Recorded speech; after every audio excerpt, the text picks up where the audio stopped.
యతో ధర్మస్తతో హనుమ, యతో హనుమస్తతో జయ.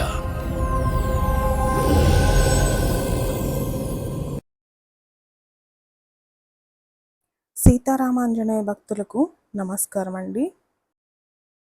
ఈరోజు మనం స్వామిని దర్శించుకోవడానికి వెస్ట్ గోదావరి డిస్టిక్లోని పూళ్ళ అనే గ్రామానికి వచ్చామండి. ఇక్కడ స్వామిని దర్శించుకొని అక్కడ విశేషాలని తెలుసుకోవడానికి ట్రై చేద్దాం రండి.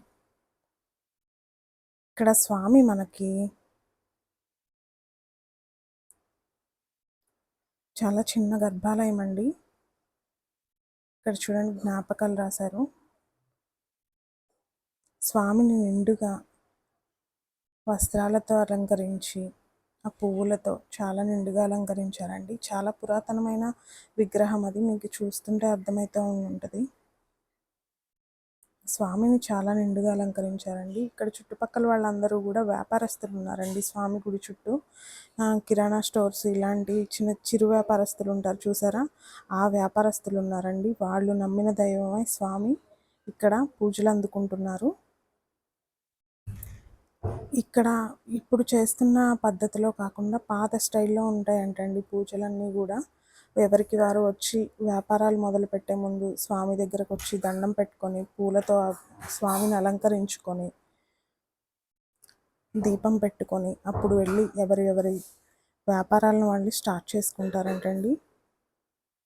ఇక్కడ స్వామి తాళం వేసి ఉన్నా కానీ ఒకరి దగ్గర పెట్టుకొని ప్రతి వ్యాపారి ఎవరు వచ్చినా కానీ అక్కడికి వెళ్ళి ఆ వ్యాపారస్తుడి దగ్గర తాళం తీసుకొని వాళ్ళు పూజలు చేసుకొని స్వయంగా ఇక్కడ పూజ చేసుకున్న తర్వాత వాళ్ళ షాప్ ఓపెన్ చేసి వాళ్ళ షాప్లో పూజలు చేసుకొని అప్పుడు వ్యాపారాన్ని మొదలు పెడతారు. ఇప్పటి వరకు కూడా దిగ్విజయంగా అన్నీ కూడా అందరూ స్థిరపడ్డారు అని చెప్తున్నారండి. చుట్టుపక్కల వాళ్ళంతా కూడా అంత నమ్మిన దైవమై స్వామి ఆ వ్యాపారస్తుల్ని కాపాడుతున్నారండి.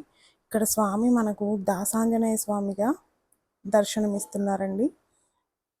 దగ్గరలో ఉన్న వాళ్ళైతే వచ్చి తప్పకుండా స్వామిని దర్శించుకోండి.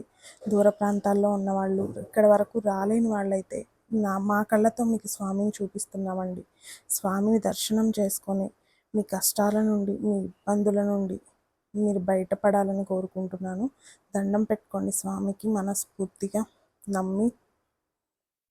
మీదే భారం అని, మీది ఏదైనా ఇబ్బందిలో కష్టంలో ఉన్నారా, మీరు చేసినంత వరకు చేసేయండి, తర్వాత స్వామికి అప్పచెప్పేయండి. ఇంకా నీదే భారం స్వామి, మేము చేసినంత చేసాము, మా వల్ల అయినంత చేసాం స్వామి, ఇంకా నీదే భారం అని చెప్పి ఆయన మీద నమ్మకంతో ఆయన మీద భారం వేయండి.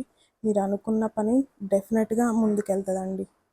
నేను ఇన్ని సంవత్సరాల నుండి పాటిస్తున్న సూత్రాన్నే మీకు చెప్తున్నానండి. ఇదండి దేవాలయం చుట్టుపక్కల చూసారా, ఇక్కడ ఎదురుగా శివాలయము ఇలా ఉన్నాయండి. దేవాలయాలన్నీ కూడా చూసారా, షాప్స్ అవన్నీ. ఇక్కడ ఇది మన స్వామిది టెంపుల్. చాలా చిన్న టెంపుల్ అండి, చాలా పురాతనమైన టెంపుల్. మీకు ఆ గోడలు చూస్తుంటే మీకు అర్థమవుతూ ఉంటుంది. ఇదండి స్వామి గురించి. మనస్ఫూర్తిగా దండం పెట్టుకోండి స్వామిని నమ్మి. మన హనుమాన్ ఫ్యామిలీలో మీరు కూడా జాయిన్ అవ్వాలి అనుకుంటే యూట్యూబ్ కమ్యూనిటీలో వాట్సాప్ లింక్ ఉంటుందండి. మీరు కూడా హనుమాన్ ఫ్యామిలీలో జాయిన్ అవ్వగలరు. రక్త సంబంధం వల్లే కాదండి, మనం దేవుడి సంబంధంతో ఒక ఫ్యామిలీ అవుదామనే ముఖ్య ఉద్దేశంతో నేను ఈ హనుమాన్ ఫ్యామిలీని స్టార్ట్ చేయడం జరిగింది. మీకు కూడా ఇష్టమైతే మన హనుమాన్ ఫ్యామిలీలో మీరు కూడా జాయిన్ అవ్వగలరు. స్వామిని దండం పెట్టుకున్నారా మనస్ఫూర్తిగా. పైన అంతా కూడా రేకుల షెడ్ అండి స్వామికి. ఇంతకుముందు ఇది ఉండేది కాదంటండి, స్వామి విగ్రహం ఇలా ఉండేదంట. తర్వాత గోడలు లేపి వ్యాపారస్తులే, ఇక్కడ చుట్టుపక్కల ఉన్న చిరు వ్యాపారస్తులే ఒకరికొకరు సాయం చేసుకొని స్వామిని ఇలా నిలబెట్టుకున్నారని చెప్తున్నారండి.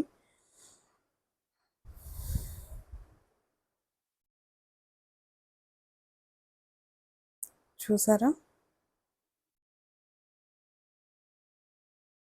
మీ ఫ్రెండ్స్ అండ్ ఫ్యామిలీ మెంబర్స్ కూడా హనుమాన్ టీవీ అనే ఒక చిన్న వర్డ్ని స్ప్రెడ్ చేసి మేము చేస్తున్న ఈ చిన్న కార్యంలో మీ వంతు సాయం మాకు అందించండి. దాసాంజనేయ స్వామిగా కొలువై ఉన్నారండి స్వామి. ఇది పూళ్ళ అని హైవే పక్కనే ఉంటుందండి ఒక విలేజ్. హైవే మీద నుంచి వెళ్తుంటే హైవే పక్కనే కనిపిస్తుంది ఈ విలేజ్. కొంచెం లోపలికి వెళ్తే స్వామి దేవాలయం ఉంది. ఇదండి ఈరోజు వీడియో. మన హనుమాన్ ఫ్యామిలీ అంతా ఆయురారోగ్యాలతో, అష్టైశ్వర్యాలతో, పిల్లా పాపలతో, సుఖ సంతోషాలతో, భోగభాగ్యాలతో సంతోషంగా ఆనందంగా ఉండాలని మనస్ఫూర్తిగా స్వామిని కోరుకుంటూ జై శ్రీరామ్, జై హనుమాన్. కలియుగంలో ధర్మం కోసం పోరాడే ప్రతి ఒక్కరి వెంట ఉన్నాడు. నీ వెంట ఉన్నాడు.